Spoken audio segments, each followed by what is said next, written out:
causando complexidade entre elas. Os alunos olharam para ela enquanto ela timidamente tentava recusar, mas ele insistiu, dizendo que tinha ouvido falar que ela era uma excelente aluna e perguntando se ele estava enganado. Ela se levantou timidamente e desceu as escadas. Depois se acalmou e usou seu poder de restauração na garrafa. Ele ficou surpreso ao vê-lo, reconhecendo como um feitiço normalmente usado por alquimistas de alto nível, e percebeu que ela realmente tinha talento. No entanto, ele notou que a expressão dela estava mudando e se perguntou o que estava acontecendo com ela enquanto a olhava. De repente, ela soltou um gemido sussurrado, e ele imediatamente usou seu olho demoníaco de clarividência para verificar o que estava acontecendo. Para sua surpresa, ele viu um corpo, que o fez pensar se a jovem estava realmente excitada. Igor recupera o fôlego e anuncia que terminou. Sem emoção, ele a observa, pega a garrafa, levanta-a para a luz do sol que entra pela janela, examina o líquido verde em seu interior e, em seguida, despeja-o sobre a mesa. Para sua surpresa, o líquido produz plantas que rapidamente se entrelaçam ao redor da mesa. Um dos alunos grita de espanto, observando que o pódio de madeira parece ter se curado. Outro aluno, incrédulo, pergunta se ele transformou a água em uma poção de cura. Ele reconhece que ele realmente fez uma poção de crescimento, mas também sabe que essa poção normalmente leva pelo menos 3 dias para ser criada por um alquimista. Mais importante ainda, ele percebe que o corpo de Dri está em um estado febril, especificamente o corpo da região inferior. Ele especula que pode ser alguma anormalidade hereditária de mana, geralmente encontrada em pessoas com genética superior, e pensa em como pode utilizar isso a seu favor. Mais tarde, Nick me diz com entusiasmo que sua primeira aula foi muito impressionante. Ele agradece com um sorriso e depois menciona que tem uma pergunta, o que faz com que ela o olhe com curiosidade. Ele pergunta sobre as aulas focadas para alunos excelentes, perguntando se elas são chamadas de aulas especiais. Nick confirma e explica que os professores que se destacam em suas áreas têm o privilégio de conduzir aulas especiais. Ele expressa seu desejo de ser um professor responsável por rede mental, pedindo a opinião de Nick. Ele também menciona que Nadia é uma aluna promissora que pode se tornar uma pioneira em alquimia, e que ele teria o maior prazer em ensinar. Nick responde que a seleção de professores para aulas especiais é determinada por meio de indicações durante a reunião de seleção. Ele se aproxima, pedindo esclarecimentos sobre a reunião de seleção. Nick explica que se trata de uma reunião com os melhores alunos, na qual os professores mostram suas habilidades e os alunos acabam escolhendo um turno de sua preferência para aulas especiais. Ele dá um passo atrás, entendendo o processo, e decide tomar a iniciativa de conversar com ele. No entanto, ele percebe que ele está conversando com um outro professor. Nick informa que o pai de Gray já recomendou que ela ficasse sob a supervisão da Virgem Esfendel, de acordo com a política da família. Ela acredita que Gray acatará a decisão de seu pai. Ele, no entanto, apenas sorri em resposta, parecendo não se incomodar com essa informação. Mais tarde, no quintal da academia, Igor observa os alunos conversando alegremente ao lado.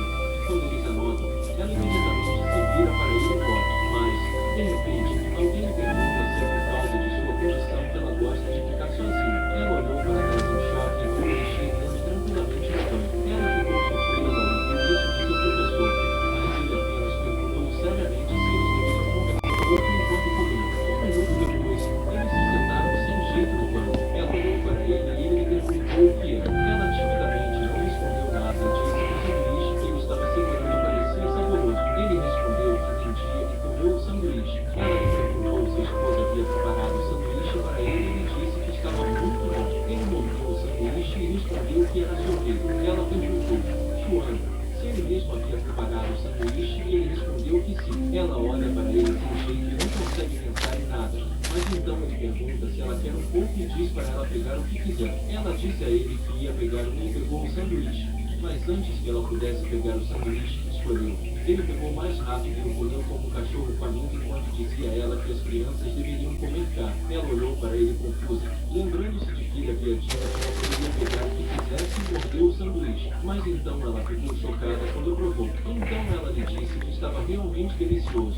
Mas ele perguntou se a excitação dela havia se acalmado, o que a deixou chocada. Ele disse a ela que estava surpreso e perguntou quem sabia que uma aluna entraria no cio na frente de todo. Ela baixou a saia e perguntou timidamente como ele sabia o que tinha acontecido. Ele respondeu que era professor Portanto, sabia onde procurar, mas tinha medo de que ela começasse a se agradar na aula. Ela fechou os olhos timidamente e não conseguiu olhar para ele por timidez. Ele lhe disse que ela possuía grande mana, mas que ficava sexualmente excitada quando usava magia, o que era algum tipo de condição de mana da normalidade e, até onde ele sabe, era impossível curá-la.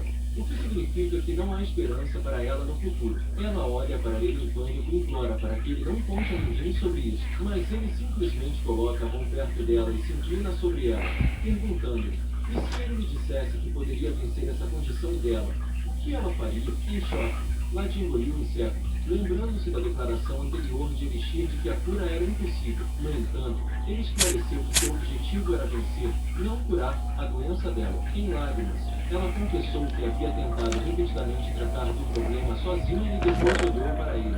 Intrigado com o fato de um professor que acabará de conhecê-la poder oferecer ajuda, Elixir sugeriu seriamente que, se ela quisesse descobrir, deveria escolhê-lo na próxima reunião de seleção, alertando-a de que o professor que seus pais recomendaram provavelmente informaria seu pai sobre sua condição ao descobri-la. Desesperado, Lade implorou para que ele não deixasse isso acontecer. Elixir estendeu a mão, enxugando gentilmente suas lágrimas, e assegurou-lhe que poderia aliviar seu sofrimento, deixando-a chocada e incrédula. Ele então se afastou, instruindo-a a escolher, assegurando-lhe que isso era tudo o que ela precisava fazer. Mais tarde, a médica Karen estava ocorrendo a reunião de seleção da lição especial. Aqui, os professores mostravam seus conhecimentos e os alunos selecionavam seus mentores por um ano, quase como um aprendizado. Os alunos especiais estavam sentados quando uma senhora com uma figura notável levantou os documentos, comentando sobre a escassez de alunos de alto nível naquele ano. Um homem baixo lamentou o declínio da qualidade, atribuindo-o à paz pós-guerra, embora estivesse orgulhoso de ter reunido alunos talentosos. Primeiro, a senhora examinou o arquivo de Bee Hutton, a filha do grande herói Tugal. Ela notou que uma recomendação de professor já havia sido feita para ela. Naquele momento, Bichos Vengal, um exímio espadachim mágico, demonstrou sua habilidade com uma tempestade de fogo, apresentando-se de forma impressionante. O homem concordou que a posição social e os talentos de Vícios eram mais do que suficientes. Ele também observou que Vícios já estava encarregado de 2 alunos, e Frugal, um generoso doador da academia, o havia recomendado. A senhora então perguntou sobre um homem de cabelos pretos, Elixir, segurando um frasco de poção, fez um arremesso teatral no ar, mostrando sua habilidade alquímica. O homem informou a ela que Elixir era uma adição recente à equipe, um professor de alquimia e filho de heróis aposentados. Ela reconheceu a linhagem e o histórico impressionante de Elixir, embora tenha comentado que a alquimia era considerada um assunto simples para uma filha de heróis. O homem concordou, opinando que a alquimia não era um campo adequado para a filha de um herói e sugeriu que Vício, com seu histórico mais adequado, ficasse encarregado da garota de Woodman. Enquanto ele se afastava, alguém comentou que a academia havia desperdiçado o tempo todo, o que o deixou confuso. Ele se virou para ver Vícios, que comentou que eles poderiam simplesmente ter pedido aos alunos que escrevessem uma lista com as 3 melhores opções de professores, em vez de fazer essa exibição elaborada. Vícios ponderou que talvez fosse tradição, mas, para ele, parecia um jogo fixo, e perguntou se Elixir compartilhava desse sentimento. Elixir, no entanto, estava concentrado no palco, observando ansiosamente, e respondeu que Vícios estava completamente certo. Nick então pediu que Lade anunciasse o professor escolhido. Suando e pensando muito, Lade finalmente tomou sua decisão. Elixir a observou e, quando seus olhos se encontraram, ela anunciou timidamente que havia escolhido Elixir Alexiel. Vícios, surpreso, protestou dizendo que isso era impossível. Ele confrontou o livro, lembrando-a de que esse não era o acordo deles, mas Lade simplesmente desviou o olhar, envergonhada, deixando Vícios frustrado. Vícios então se dirigiu à diretora, a senhora responsável, afirmando que ela certamente sabia que ele havia sido recomendado pelo pai de Glenn, Tugal, um dos 8 heróis. Ele questionou se a escola não iria desconsiderar um endosso tão significativo. O homem baixo, ecoando esse sentimento, sugeriu à diretora que, para o benefício da academia, Vícios deveria ser o professor especial de Glenn. A diretora reconheceu as possíveis desvantagens que a escola havia a provável repreensão que Gleia sofreria de seu pai. Elixir, olhando para a diretora, lembrou-se de ter ouvido que o diretor da escola deveria respeitar a vontade individual do aluno, o que o levou a questionar a veracidade disso, considerando os riscos que Elixir pensou ao usar seu olho de demônio. Mas antes que ele pudesse agir, a diretora, com um sorriso, propôs uma solução. Ela sugeriu um duelo entre os professores para determinar quem era superior. Vícios, surpreso, perguntou se ela estava falando sério. Ela respondeu com entusiasmo que sim, proclamando um duelo.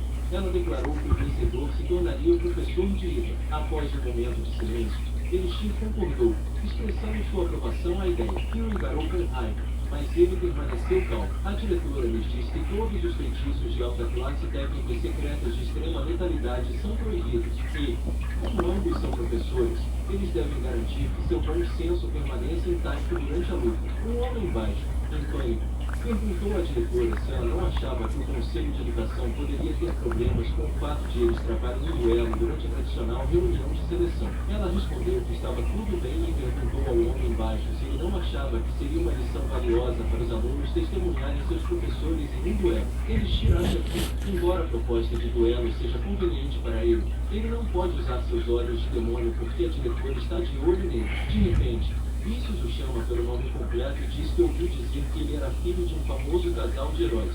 Vícios também lhe diz que ele parece jovem, mas pergunta se ele tem um registro de serviço militar. Ele responde que esteve na Demo Army Reina subjugation guild por um tempo, mas Vícios apenas sorri para ele e diz que ele está na Grande Guerra. Em seguida, Vícios liberou seu forte poder de chama enquanto dizia arrogantemente que não se lembrava mais de quantos demônios havia matado, mas achava que tinha 13 anos quando sua contagem de mortes ultrapassou 1000. Elixir calmamente pegou sua poção e disse a Vícios que ele entendia que deveria ser mais brando com ele. O motivo pelo qual o Elixir escolheu a alquimia como tema não foi o fato de ela possuir um poder inigualável. A verdadeira razão é que, para as pessoas, ela parece simples por fora e não se destaca. Outro motivo é que ele tem uma grande afinidade com os olhos de demônio, mas ele não pode usá-los nesse momento. No entanto, ele não precisa usar seus olhos de demônio para lutar. Vícios sabe que o ataque dele foi uma cortina de fumaça, um típico jogo dissimulado de um alquimista, e provocativamente diz a ele que foi ridículo. Então, Vícios usou sua habilidade de flamelance e o atacou com ela, mas Elixir a bloqueou facilmente, deixando Vícios chocado. O homem baixo pergunta o que acabou de acontecer e se foi alquimia. A diretora respondeu que não lhe disse ao homem baixo que se tratava de um golpe mágico. Ela explicou que é quando eles criam uma onda de choque usando sua mana para repelir o feitiço do oponente, e é um feitiço de nível muito baixo. Em vez disso, não é nem mesmo mágico, então qualquer um pode fazê-lo mesmo com pouquíssima mana, mas é uma técnica difícil porque eles têm que cronometrar perfeitamente o tempo com o ataque que está chegando. A diretora lambeu os lábios enquanto dizia que era impressionante e que estava começando a gostar de Elixir. Vícios o ataca continuamente com suas chamas, mas Elixir apenas as bloqueia calmamente usando o Brecht mágico. Em seguida, Vícios diz a ele que é hora de enfrentar sua espada.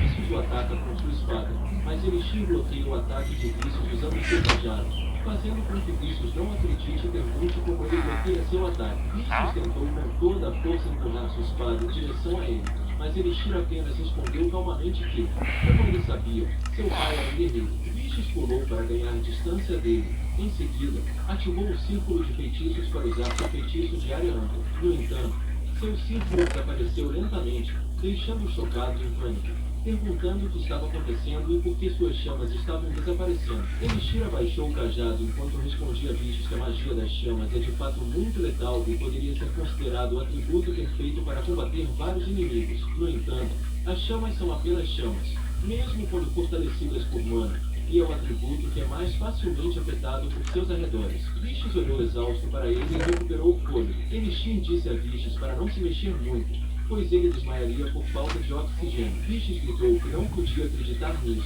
mas Elixir explicou calmamente a Peixes que o ar é necessário para manter uma chama e que o pó fino dentro da pequena garrafa que ele jogou no início absorve todo o ar ao seu redor quando exposto a calor suficiente. Em seguida, mostrou o frasco e admitiu que aumentou a eficácia com sua mana, mas, no final, era apenas bicarbonato de sódio. Vícios soltou a espada e perguntou se ele estava dizendo que aqueceu o bicarbonato de sódio com seu feitiço e arruinou seu próprio ataque. Ao que Elixir respondeu com orgulho que sim e perguntou a Vícios se ele gostaria de continuar agora. Vícios colocou as mãos no chão, aos gritos.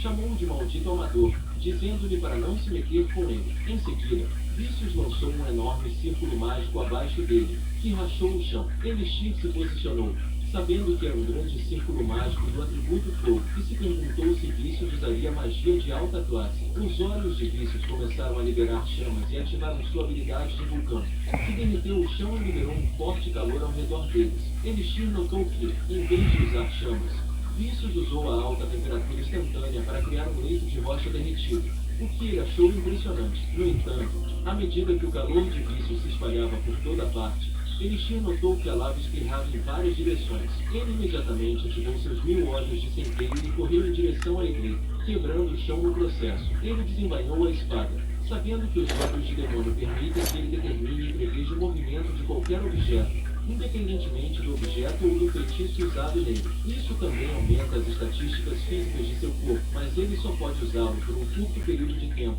pois isso sobrecarrega muito. Em seguida, ele saltou rapidamente, bloqueando a lava que entrava em seu caminho, e alcançou o livro, pensando que era seu trunfo em um duelo. Uma enorme explosão apareceu no palco. Quando Nadia abriu os olhos lentamente, ela viu Elixir na fumaça, perguntando se ela estava bem e apontando a espada para Vícius para protegê-lo. Em seguida, ele disse furiosamente a Vícius que perguntaria a ele novamente e perguntou se ele gostaria de continuar. No dia seguinte, ele estava tomando chá tranquilamente em seu quarto quando percebeu que tinha sido um erro usar seus olhos de demônio na frente dos chefões, especialmente porque seu plano era vencer de forma direta. Em seguida, jogou seu chá pela janela. Os 1000 olhos irados são um olho de demônio que os humanos também podem usar. Além disso, os humanos podem usar a clarividência. Portanto, mesmo que isso chame a atenção, eles ainda podem usar essas habilidades em público. Petrificação, encanto e medo são exclusivos dos demônios, e Elixir sabe que não pode ser imprudente usá-los em público como antes. Além disso, há outras habilidades, mas elas estão fora da norma e são estritamente proibidas de serem usadas. Ele sabe disso. De qualquer forma, foi um fracasso permitir que a diretora visse seus olhos de demônio, esperando que ele não atraísse o interesse da diretora. Ele se sentou, sabendo que teria de ser muito cuidadoso daquele dia em diante. De repente, alguém bateu em sua porta e ele pediu que entrasse. Lade entrou e se desculpou com ele. Ele me disse que estava feliz por ela ter vindo e que ela deveria se sentar, mas ela se curvou timidamente e o agradeceu profusamente por tê-la salvado no dia anterior. Ele lhe disse que ela não precisava agradecê-lo porque ele estava apenas fazendo o seu trabalho. Mesmo assim, ela disse timidamente que a culpa era dela por ele ter se metido em problemas e pediu desculpas novamente. Ele suspirou e caminhou em direção a ela, dizendo-lhe para nunca se desculpar quando não tivesse feito nada de errado. Depois, ele a chamou de idiota e deu um tapinha em sua cabeça, mas ela ainda se desculpou. Isso fez com que ele a lembrasse de que havia acabado de dizer a ela para não se desculpar. Ele estava feliz por ela estar segura, o que fez com que o rosto dela se transformasse em um tomate de timidez. Em seguida, ele pediu que ela se sentasse. Um momento depois, após analisar os documentos dela,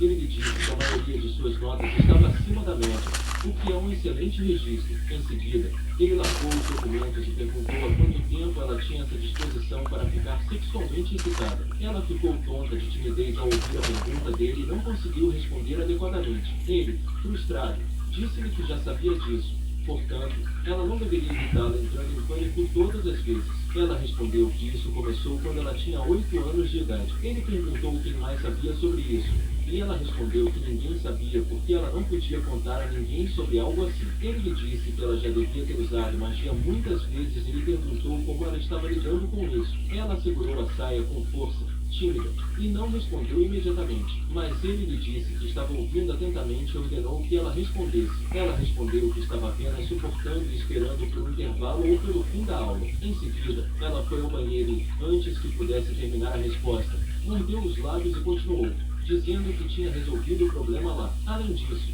quando fica muito agitada e sabe que ninguém está olhando, ela faz isso embaixo da escrivaninha. As lágrimas de seus olhos caíram em sua mão e ela lhe disse que não queria mais isso, que estava farta. Ela também lhe disse que, por causa dessa disposição, não conseguia fazer amigos. Os meninos a olhavam com olhos tão estranhos, e sempre que ela usava magia, acabava quase se perdendo, de modo que não conseguia mais suportar isso. Ele enxugou suas lágrimas e lhe disse que já era o suficiente e que ela não deveria chorar. Em seguida, ele se dirigiu ao seu armário e disse a ela que não se preocupasse e que, como ela o havia escolhido, ele a ensinaria a conquistá-la. Enquanto pegava algo no armário, ela perguntou como, e ele lhe mostrou uma bola de cristal de mana. Ele explicou que, como o nome sugere, Ela absorve e armazena mana e é um item mágico usado principalmente para praticar suas emissões de mana. Ele também explicou que uma quantidade média de mana não a quebraria. Em seguida, disse-lhe que queria que ela liberasse sua mana até que a coisa se quebrasse. Ela discordou, dizendo-lhe que se fizesse algo assim, ela se perderia. Mas ele lhe disse para fazer o que quisesse, pois a decisão era dela.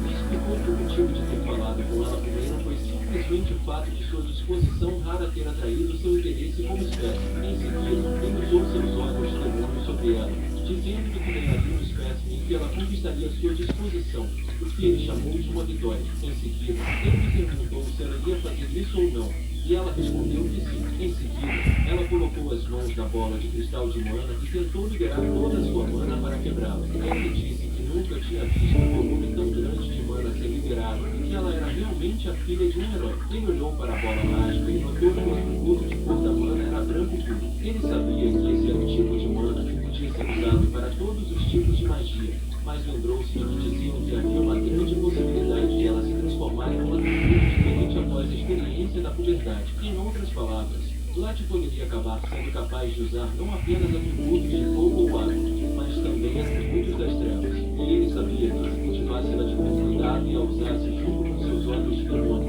poderia até matar Tubel. De repente, Vlad se sentiu feliz mais uma vez, e como não podia usar palavras ruins, a partir de agora vamos chamá-la de felicidade. Ela então tocou lentamente sua felicidade. E então, ela gritou, dizendo-lhe que não podia mais e que tinha de parar. Ele agarrou sua mão, dizendo-lhe que já era o suficiente. Então, olhando para ela, levantou a mão e disse que lhe daria a próxima instrução sem nunca se sentir feliz. Portanto, ela deveria suportar isso por 3 dias. Em seguida, ele lhe perguntou se ela poderia fazer isso, deixando a avenida chegar. Então, ela perguntou se ele realmente queria dizer 3 dias e se estava começando uma vida de doida. Ela lhe disse que não havia como fazer isso, porque já era muito difícil para ela. Então, ele apenas disse que se ela não fizesse o que ele havia dito, poderia esquecer tudo o que ele havia dito e que também não pensasse que poderia se consolar sem ele. Ele também lhe disse que seus olhos não podiam ser enganados e ordenou que ela voltasse para a sala de aula com o mãe e que eles repetiriam a mesma coisa amanhã, por volta da mesma hora. Ela seguiu suas instruções e saiu da sala. Ele percebeu que não estava capturado e que não tivesse percebido isso, mas a disposição dela não era tão favorável, pois era um fator que poderia aumentar seu potencial se fosse bem administrado. Ele sabe que é um meio mais simples para lá de conquistá-la, mas ele não importa sobre esse método porque quer torná-la dependente dele. Matt olhou tristemente para baixo e começou a se afastar de seu escritório. Então, nos últimos dias, Vlad estava inquieto, fazendo tudo para não se sentir feliz. Mas um dia, ela saiu correndo da sala de aula. Quando teve certeza de que estava sozinha, levantou a saia para fazer algo mágico. Então, ela se lembrou de Elixir dizendo que, se ela não fizesse o que ele lhe disse para fazer, poderia esquecer tudo o que ele lhe disse. Chorando, ela se impede, fica feliz e se abaixa no chão, repetindo para si mesma que não quer ser assim. Depois de 3 dias, o professor chamou-la de maneira abertamente e resolveu o problema. Mas quando estava prestes a se levantar, ela caiu lentamente e se estapeou no chão, fazendo com que a professora chamasse seu nome em pânico e preocupação. Então ela se lembrou de que, quando era jovem, tentou mostrar a poção ao pai, beijando o caminho em sua cabeça e elogiou por ter feito um ótimo trabalho. Um momento depois, ela abriu os olhos lentamente e viu alguém, o que a fez pensar que era seu pai. Mas quando ela abriu completamente os olhos chorosos, viu Elixir dizendo que ela estava finalmente acordada e que ele estava apenas se certificando de que ela não havia machucado a cabeça. Então ele lhe disse para não se mexer. Ela olhou para ele e tentou dizer alguma coisa, mas antes que ela pudesse falar, ele a elogiou por ter feito um ótimo trabalho nos últimos 3 dias, fazendo com que ela cobrisse o rosto com um cobertor multimodez. Ele colocou um pouco de água no copo e lhe disse que ela poderia se mover agora e que eles repetiriam o mesmo processo amanhã, aumentando gradualmente a resistência dela. Ela lhe perguntou com tristeza se sua condição seria curada se ela continuasse. Ele lhe deu a água, respondendo que não seria curada, mas que ela certamente se acostumaria com ela à medida que eles aumentassem gradualmente os intervalos. Ele prometeu que um dia ela seria capaz de levar uma vida normal. Em seguida, ele perguntou se ela tinha certeza de que queria continuar, alertando que seria muito difícil. Ela concordou com a cabeça. Ela se levantou e ela estava tudo bem agora, fazendo com que ela olhasse confusa. Ele lhe disse que se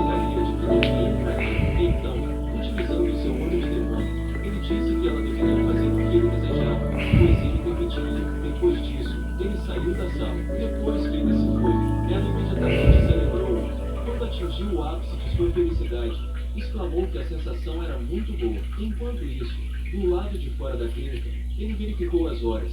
Ciente de que havia usado uma versão menos poderosa de seu encanto de olhos de demônio para simplesmente libertá-la temporariamente de sua autocontenção e senso de vergonha. Isso porque ele não podia imprimir profundamente uma sugestão na mente dela controlando sua vontade à força. Quanto à sugestão que o elixir imprimiu lá de dentro dela, isso criou um senso de dependência, fazendo-a acreditar que não poderia ser verdadeiramente feliz a menos que ele estivesse com ela. Ele decidiu deixá-la se afogar em felicidade, sendo ela filha do herói. Alguns dias depois, ele estava em sua sala de aula, percebendo que havia suportado aquilo por 5 dias, e sentiu seu corpo tão quente que queria ficar feliz agora, mas achou estranho o fato de poder suportar aquilo. Então, timidamente, ela pensou que era uma loucura ter feito isso na clínica da escola da última vez, mas ela sabia que a sensação era muito boa, o que a fez pensar se Elixir a deixaria fazer isso hoje. Mais tarde, ela implorou a ele. Quando ele permitiu, ela se apressou em ficar feliz. Dias depois de fazer isso repetidamente,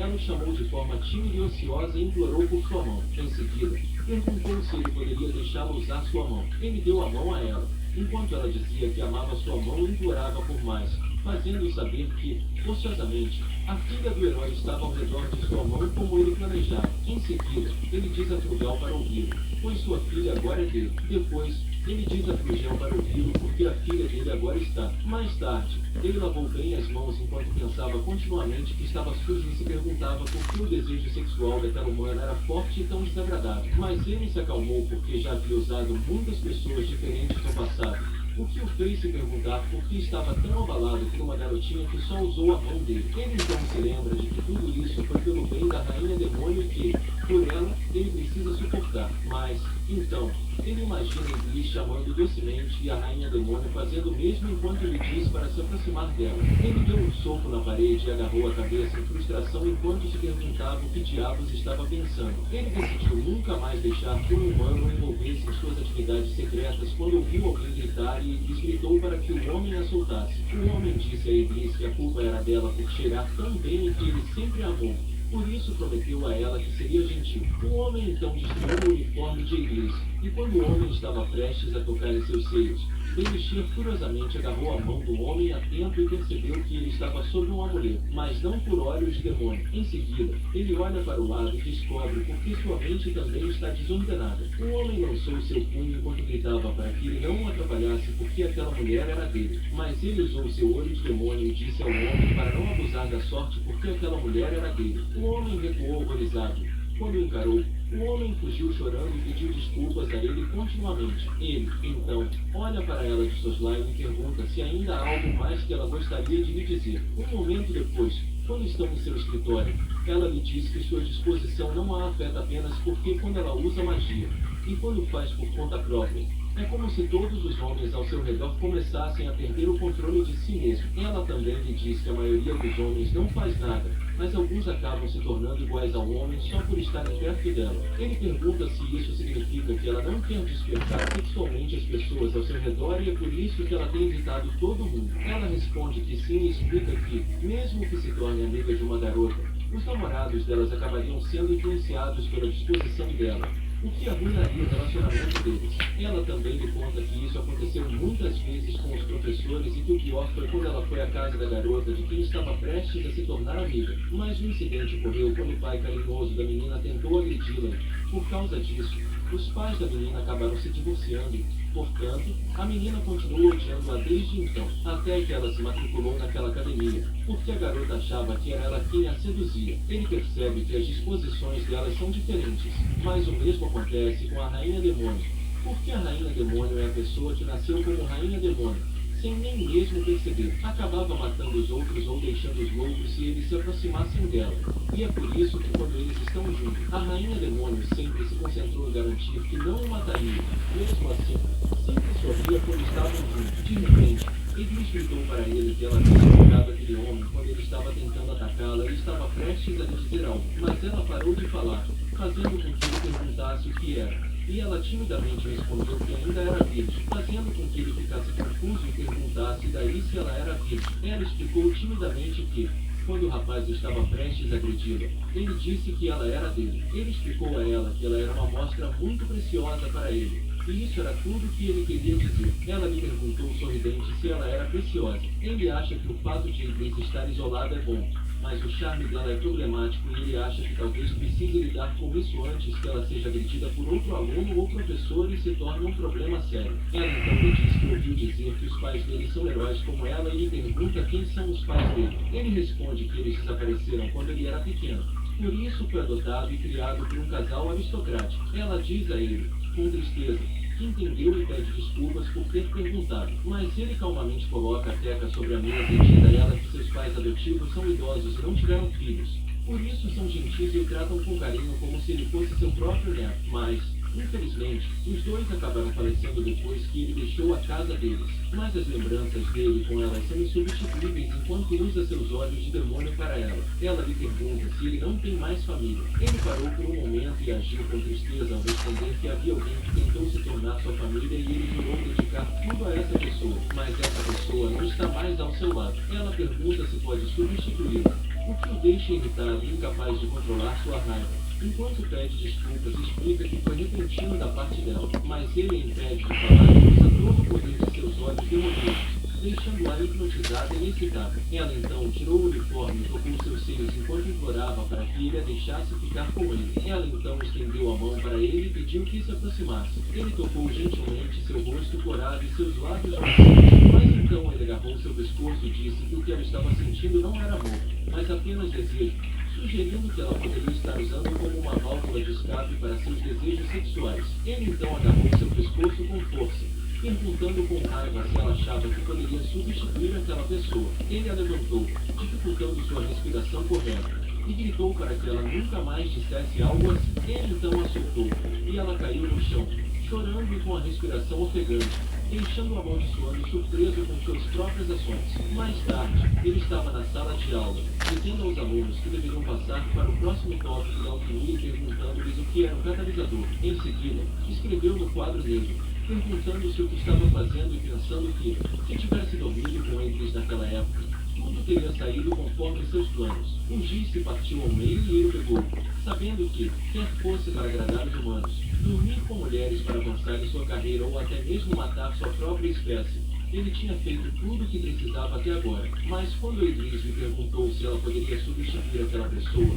ele ficou furioso porque, para ele, alguém como Idris nunca poderia substituir a rainha demônio. Mais tarde, alguém estava correndo e Idris estava tentando pegá-lo. Ela disse a ele para esperar e ele perguntou bruscamente por que ela o estava seguindo. Ela respondeu que queria se desculpar com ele e explicar que não se lembrava de muita coisa, mas achava que tinha feito algo muito errado por causa de sua disposição. Ele imaginou que Idris já havia se esquecido de que ele havia estrangulado, graças ao encanto que usou, e ele sabia que era conveniente, mas se perguntava por que estava ficando irritado com alguém como ela. Ele então lhe disse que não havia nada para se desculpar, e que a aula especial deles era tarde. Portanto, ela deveria simplesmente voltar para a sala de aula. Ela lhe disse que o motivo de nunca ter contado a ele sobre a disposição que afetava as pessoas ao seu redor era porque não queria que ele a rejeitasse, e ele era o único que não se importava em ficar ao lado dela. Ela então perguntou se ele não a deixaria ao menos ficar ao seu lado, dizendo-lhe que ele não precisava tocá-la nem nada. Portanto,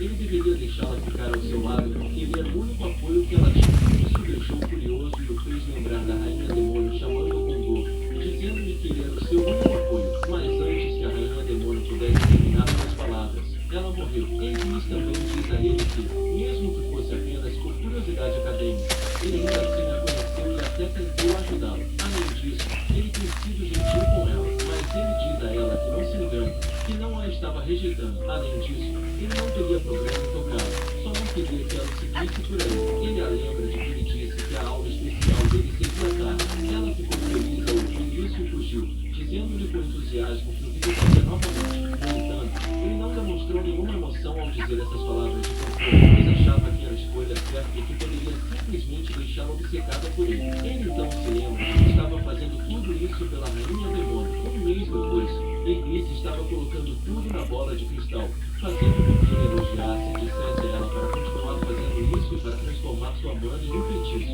Ela então usa sua magia de quebra de fotos, quebrando a bola de cristal em pedaços. Ela olha para ele com alegria e diz com entusiasmo que finalmente conseguiu. Ele não conseguia acreditar que ela o havia quebrado, sabendo que era um cristal de absorção de mana de primeira classe, que leva até mesmo os maiores feiticeiros do país meio ano para ser preenchido. Ele sabe que o treinamento a que Ignis foi submetida para vencer sua disposição finalmente revelou o verdadeiro poder escondido dentro dela. Ele toca os cristais quebrados e supõe que Ignis deve ter suprimido inconscientemente sua mana durante todo esse tempo por causa de sua disposição. Mas ele sabe que, assim que ela se livrou de suas hesitações, esse foi o resultado. Ele sorriu assustadoramente, pensando que isso estava além de suas expectativas e que, se continuasse a treiná-la assim por um ano, ou mesmo por meio ano, ela superaria até mesmo os heróis anteriores. Ela olhou para ele com entusiasmo. Então ele deu um tapinha na cabeça dela e a elogiou por ter se saído muito bem e ser incrível. Ela riu alegremente e disse a ele que estava sentindo cócegas. Ela então lhe disse que estava se segurando há 10 dias, mas que estava completamente bem e perguntou se era porque ele estava consolando e acariciando. Ele lhe disse que faria mais do que isso e que poderia lhe dar a mão sempre que ela quisesse. Ela agradeceu timidamente, mas lhe disse que talvez um dia ele pudesse fazer mais do que isso. Ele olhou para ela e pensou que já estava na hora. Então ligou para ela, pensando que faria isso hoje à noite, e perguntou se ela queria sair com seu sensei. Mas a verdade é que ele estava planejando demorar. Mais tarde, na cidade da academia, Ignis e ele estavam passeando porque o estava lotado, sugerindo que poderia estar acontecendo no festival. Ela também mencionou que hoje era o aniversário da derrota da 12ª Rainha Demônica, e o grupo do pai dele derrotou a 13ª.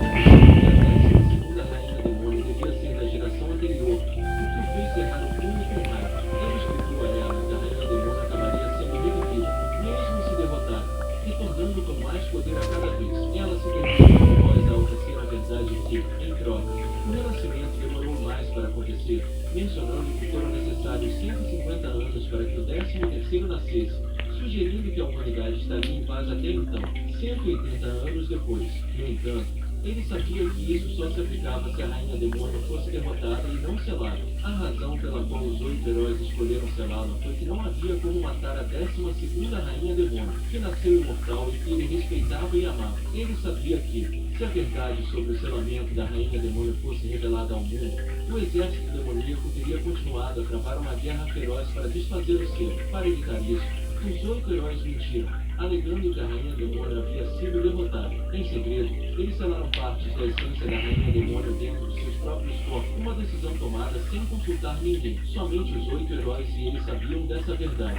Com os cristais que Sword e Salad haviam selado, eles estavam dentro de seu corpo agora mesmo. Ela olhou para ele e gritou confusa, mas ele apenas mencionou que estava com fome e sugeriu que dessem uma olhada nas barracas de comida. Ela concordou com entusiasmo e eles se dirigiram a uma barraca de comida próxima. Ela então comeu alegremente e recebeu presentes dele. Mais tarde, uma noite de neve, eles estavam em um beco escuro. Ele se desculpou com ela, explicando que não conhecia a cidade e achou que eles estavam perdidos. Ela segurou docemente o braço dele, dizendo-lhe que estava tudo bem porque, desde que estivesse com ele, não se importava onde estivesse. De repente, ele sentiu algo se aproximando e imediatamente empurrou Ignis para o lado para evitar o ataque. Ele gritou, perguntando quem estava ali, e um grupo de homens apareceu diante dele. Ele ordenou que Ignis se afastasse, enquanto o homem da frente tirava o capuz. O homem demônio perguntou se a garota era Ignis Reto. Quando ele perguntou se o homem era um demônio, o homem respondeu que jurou se vingar de sua terra natal, que foi destruída por Flugel, o herói. O homem então gritou para que ele saísse do caminho, pois eles só queriam a garota. Mas ele correu em direção ao homem, chamando de meio elfo maldito, e o advertiu para não se intrometer com ele. Em seguida, seus ataques se chocaram. O homem ordenou que seu companheiro prosseguisse, e os homens que estavam atrás ativaram as flechas de Avatar, lançando-as contra ele. Ele bloqueou facilmente as flechas, mas notou que o sangue estava pingando no chão. Ele não estava ferido, mas percebeu que era um encantamento de Goota, um feitiço que rouba o sangue dos inimigos próximos. Ele se lembrava de ter encontrado demônios de alto nível capazes de usar essa habilidade, que drena todo o sangue de suas vítimas em 30 segundos se elas continuarem lutando a curta distância. No entanto, ele sabia que o homem à sua frente não seria um problema. Ignis, em pânico, disse a ele que estava sangrando, mas ele garantiu que não havia problema e perguntou se ela poderia ganhar algum tempo, pois ele precisava de 20 segundos. Mordendo os lábios de preocupação e apertando as mãos, ela fechou os olhos e se concentrou no forte poder que havia dentro dela. Abrindo os olhos, ela ativou as correntes do julgamento e as soltou. gritando para os homens que protegeria seu sensei. O homem ordenou que seus companheiros os matassem, mas ela novamente estendeu suas correntes em direção aos homens, envolvendo-os. As correntes então lideraram uma força brilhante e poderosa, atacando os homens. O homem, reconhecendo a linhagem de um dos 8 heróis de Iblis, ficou furioso e gritou que ela era o inimigo mais odiado de sua tribo. Em seguida, Elixir esfaqueou o homem com sua bengala, perfurando o corpo do homem e atingindo o outro por trás, tossindo sangue e dor.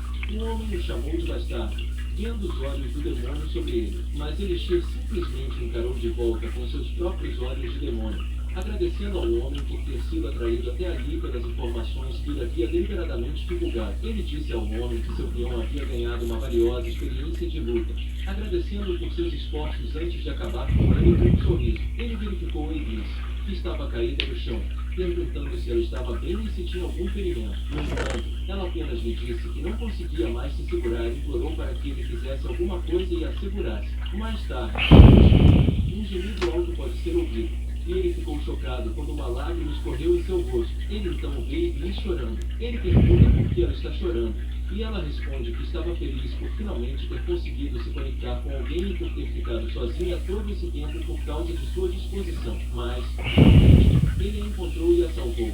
Então ele era o único, o que fez com que seus olhos se arregalassem em medo e visse Iblis como a rainha demônio, deixando-o chocado. Então, ele se lembra de que a rainha demônio estava no meio de uma cidade em chamas quando ouviu um bebê chorando ao lado. Ela carrega o bebê e canta uma música com a letra que diz que o lindo bebê é embalado pelo peito da mamãe, fazendo com que o bebê durma tranquilamente. Ela sorriu ao vê-lo, mas, de repente, o bebê foi envolvido pelo fogo, fazendo desaparecer como cinzas. Em seguida, ela mordeu os lábios ao dizer que estava sozinha, em lágrimas. Perguntou por que ela que tinha que ser a rainha demônio. Como observador, ele se aproximou da rainha demônio chorosa e tentou alcançá-la. Mas então a rainha demônio se transformou em Iblis, o que o fez estalar os dedos e olhar ao seu lado. Lá, ele viu Iblis dormindo pacificamente, fazendo pensar que ele tinha acabado de dormir com a filha de um herói enquanto pensava na rainha demônio. Ele estava frustrado quando Iblis o tocou por trás e perguntou se tinha sido um sonho ruim. Ele responde que não foi nada e que ela deveria ir dormir porque tinha que voltar para o dormitório. Mas então Iblis o beija antes que ele possa terminar suas palavras. Eles se beijam intensamente antes de se soltarem. Ela pede desculpas a ele e diz que ele não lhe deu o que ela queria. Ela lhe pede desculpas e diz que ele não lhe deu o que ela queria. Ela então implora que ele abra espaço para ela em algum lugar no coração dele ou, pelo menos, que a deixe segurar a mão dele quando ele estiver tendo pesadelos. Ela gentilmente coloca a cabeça em sua mão enquanto diz que, por ele, faria qualquer coisa, mas ele retirou a mão enquanto dizia a ela para parar de falar daquele jeito e a lembrava de que ele era um adulto, mas ela simplesmente o agarrou por trás e colocou a cabeça dele em seus quadris. Ele disse a ela que não se atrevesse a se empolgar e que ele não era um pirralho, mas ela apenas cantou a mesma música que a rainha demônio cantou antes e depois disso. Ela lhe disse que está tudo bem porque ela o apoiou, fazendo com que ele se enternecesse e se perguntasse por que, dentre todas, Iblis estava cantando aquela canção de Minar. Ele se pergunta o que diabos é de errado com ele e por que aquela garota é como a rainha demônio que ele ama. Ele então se deixa ficar confortável e dorme em seus panos. Na manhã seguinte, ele acordou e viu Iblis ainda dormindo ao seu lado. Ele alcançou a cabeça dela e a tocou suavemente. Olhou para ela por um momento, fechou os olhos e usou seus olhos de demônio. Pesadelo. Jogando dentro da cabeça de Iblis. Os olhos de demônio pesadelo se intrometem no sonho de outra pessoa e também podem extrair memórias do passado dela. Mas ele faz isso porque sabe que precisa aprender mais sobre Iblis. Dentro das memórias de Iblis, a pequena Iblis lhe perguntou quem ele era. Ele lhe disse que ela não precisava ter medo, pois seu pai o havia chamado até lá, deixando-a animada e perguntando se ele realmente se referia ao seu pai. Ele concordou e disse que queria que ela lhe contasse sobre si mesma. Ela concordou com entusiasmo e estava disposta a lhe contar tudo. Ela então lhe disse que era Iblis, um dos muitos filhos de seu pai. Seus irmãos e ela foram separados em duas categorias: os que têm mais sangue do pai e os que têm mais sangue da mãe. Eles têm um pai, mas parece que têm muitas mães diferentes. Era uma vida difícil na instituição, mas sempre que ela se saía bem, seu pai sempre a acariciava na cabeça. Por isso, ela resistiu, por mais doloroso que fosse, fazendo com que ele se irritasse e perguntasse que tipo de ambiente era aquele. Ela conta a ele que havia cerca de 50 no início, mas que a cada dia eles diminuíam mais e mais. Então, quando ela perguntou por que eles tinham ido embora, a única resposta que recebeu dos cuidadores foi que o sangue deles estava fraco. Antes que ela percebesse, estavam apenas 4 deles. Ele percebe que eles se livraram dos de sangue fraco e só permitiram que os de sangue forte permanecessem, e quase parece uma fazenda de gado. Ela continuou dizendo que, um dia, ouviu os zeladores conversando sobre algo e soube que houve um vazamento de informações.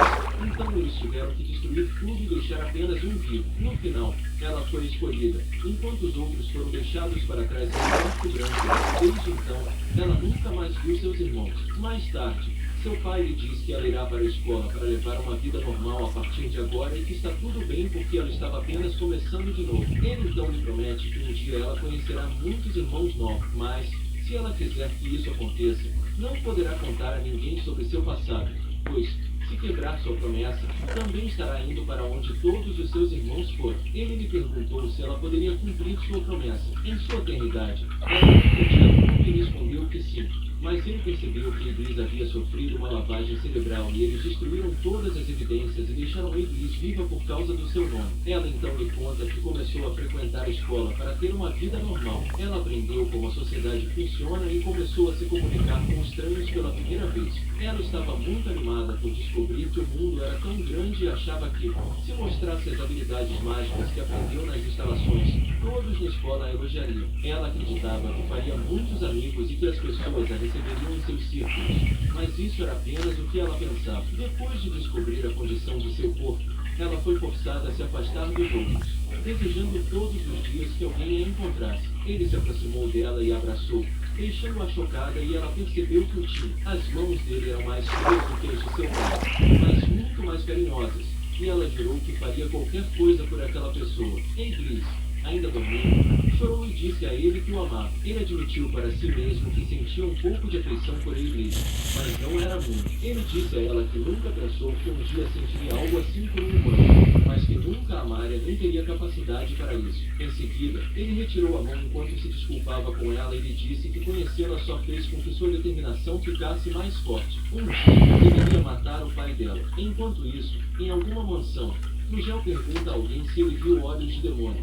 E Vícios responde que tinha certeza de que Elixir usava 1000 gelos de centeio. Flugel diz a Vícios que os humanos também são capazes de usá-lo e pergunta se essa é a única desculpa para sua derrota. Bicha entra em pânico e diz a Flugel que há muitas coisas estranhas acontecendo ao redor de Elixir, e ele já sabe que os pais de Elixir estão desaparecidos. Ele acha que parece que Lizelot deixou Elixir com o próprio sogro, mas como os sogros dela são contra o casamento, ela não deveria ter tido nenhum contato com eles. Vícios também conta a Flugel que, na mesma época em que Elixir saiu de casa, seus pais adotivos perderam a vida, deixando tudo para ele. Mesmo que o único filho deles esteja desaparecido, isso ainda foi claramente antinatural. Então ele sabe que definitivamente há algo estranho com Elixir. Flugel admite a Vícios que o motivo pelo qual o recomendou para ser o professor responsável por ele foi porque queria que ele a observasse de perto para ele. Ele não queria nenhum inseto perto do precioso recipiente dela. E Flugel percebe que ouvir sobre olhos de demônio traz lembranças. Então, Flugel decide ver o porquê de todo esse alvoroço com Elixir. Um mês depois, o treinamento de Iblis está indo bem, e ela está fazendo um progresso efetivo na conquista de sua disposição. Graças a isso, ela finalmente está começando a fazer amigos. No entanto, ele sabe que ela precisa entender que sua disposição é mais uma vantagem do que uma desvantagem. Além disso, o fogo ardente em seu corpo pode induzir um estado de transe, levando suas habilidades ao limite. Além disso, ele ensinou que o prazer aguarda se ela conseguir suportar seus desejos carnais por tempo suficiente, levando-a a seguir tudo o que ele lhe disse. Ele sorriu, pensando que Iblis estaria totalmente pronto com uma arma para matar aqueles heróis no meio ano. Ele notou que o atributo mana branco puro dela também estava quase se transformando, o que o fez pensar em que ele deveria tentá-lo. Um momento depois, após terminar a aula, Nick entrou na sala de aula em pânico, chamando. Ele olhou para trás e perguntou o que era e por que ela parecia estar com tanta pressa. Ela gaguejou e respondeu que a diretora o havia convocado. Ele se perguntou o que a diretora queria,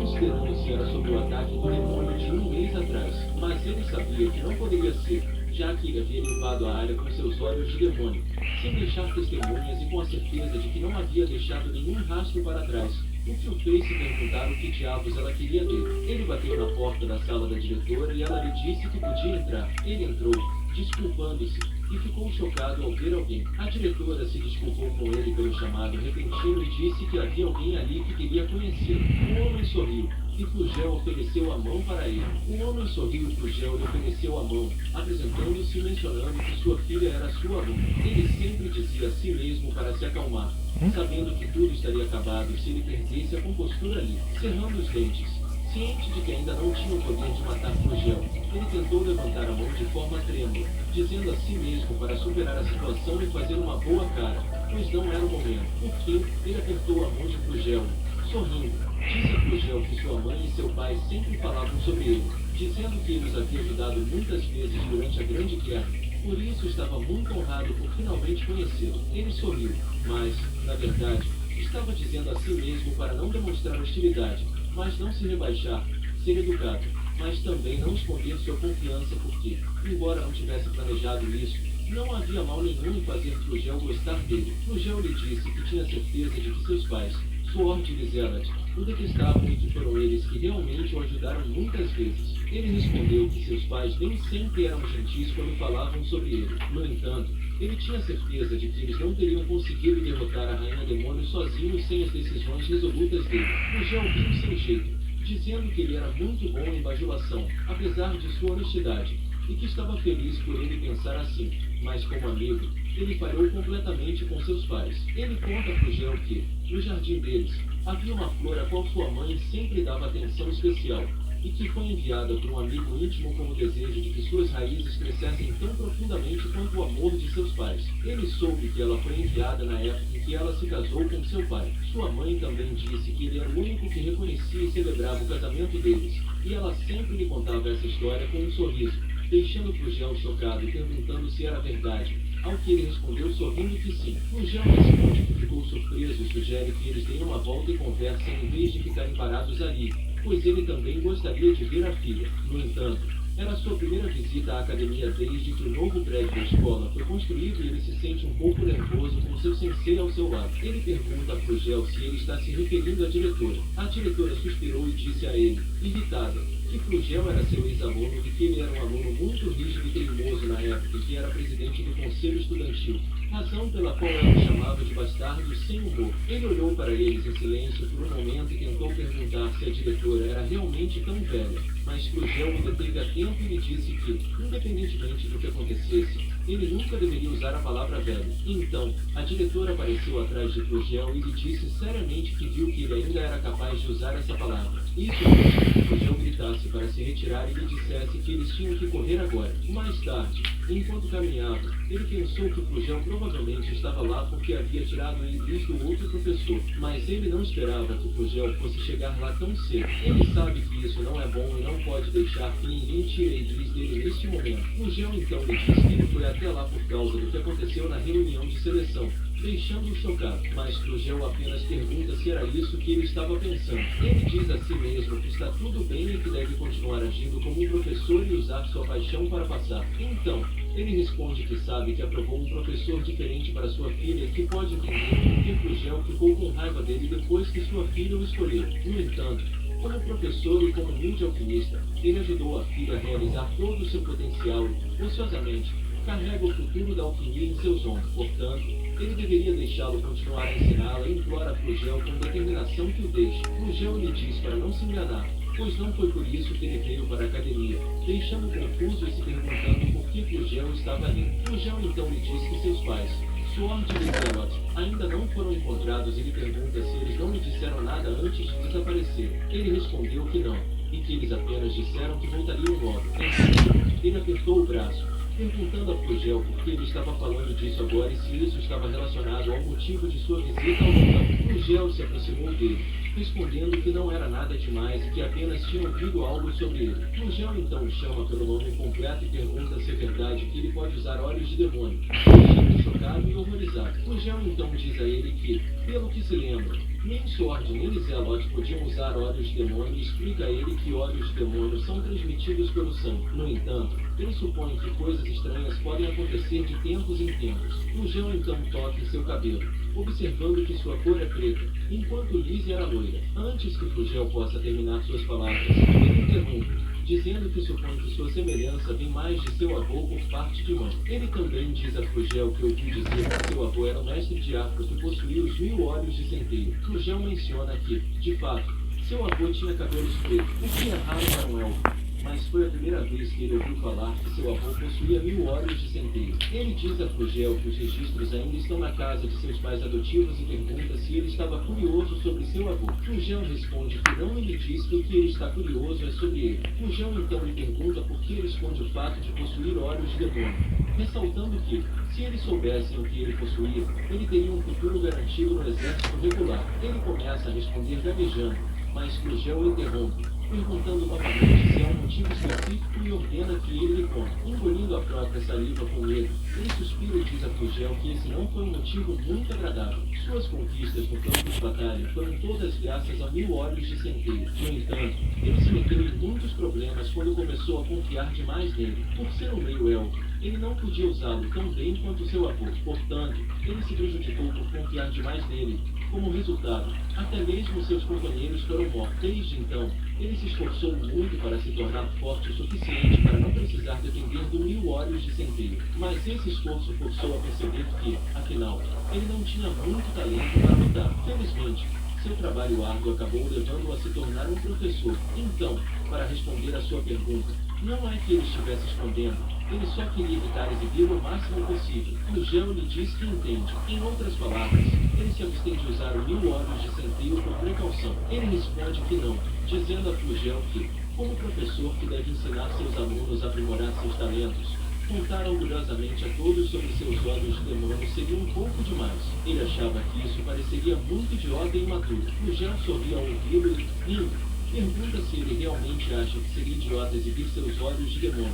Depois comenta que é uma maneira muito interessante de dizer isso. Ele tenta explicar a Flugel que nasceu com isso, perguntando se não seria o mesmo que um garoto alto se gabar de sua altura. Ele então diz ao Flugel que seria muito repulsivo para um adulto fazer tal coisa. Flugel continua rindo e pergunta se ele não está indo longe demais. Ele diz a Flugel que não acha tão engraçado assim e Flugel pede desculpas a ele. Flugel então conta que pensou honestamente sobre suas origens e que não tinha certeza se realmente era filho daquele Flugel dá um tapinha em sua cabeça enquanto tranquiliza, dizendo que ele estava preocupado sem motivo, porque ele é definitivamente o filho deles, possuindo a fastidiosidade e a teimosia de Liz. Flugel também lhe diz que é seguro deixar a filha em suas mãos, o que o deixa chocado. Então, espiando ansiosamente por trás da parede, a filha gagueja diz ao pai que a mão dele está dando um tapinha na cabeça do sensei. Flugel corre até ela com entusiasmo, chamando-a de sua amada filha e perguntando se ela ficou um pouco mais alta. Ele então lhe diz que, assim como ele espera de sua filha, ela ficou ainda mais bonita. Ela pede que ele pare com isso e não a envergonhe na frente de sua professora, mas Flugel simplesmente pergunta o que há de errado em mostrar o quanto ele se orgulha de ser pai dela e pergunta a Nishir se ele está certo. Ele sorri desajeitadamente em resposta, e Flugel sugere que eles deveriam conversar um pouco e pergunta se aquele lugar ainda tem um pátio. Ele, gaguejando, responde que sim e diz a Flugel para deixá-lo mostrar o pátio. Eles então continuam caminhando e conversando. Mais tarde, ele entra correndo em seu escritório, à beira do vômito, perguntando-se continuamente o que diabos foi aquilo. Ele pega o copo de água sobre a mesa e o derrama sobre sua cabeça, tentando estabilizar seu corpo trêmulo. Ele percebe que Flugel Rodkin, aquele que humilhou e profanou a rainha demônio, o homem mais desprezível do mundo, que tratava seus próprios filhos como gado e os descartava por os considerar inúteis, era o mesmo homem. Ele então entende que o sorriso, a risada e o comportamento de Flugel eram todos genuínos, vindo diretamente do coração. No entanto, Flugel personifica tanto a crueldade quanto a bondade, a maldade e a integridade,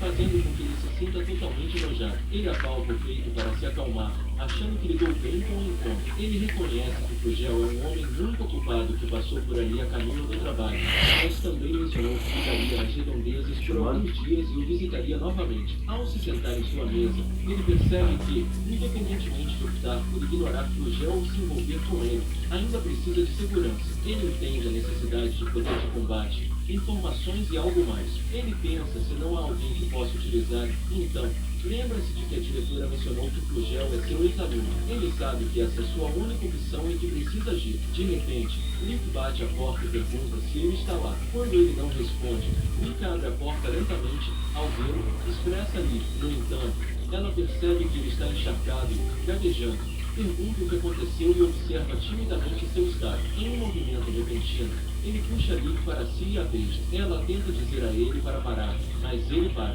Ela pergunta o que foi e por que ele fez isso, mas ele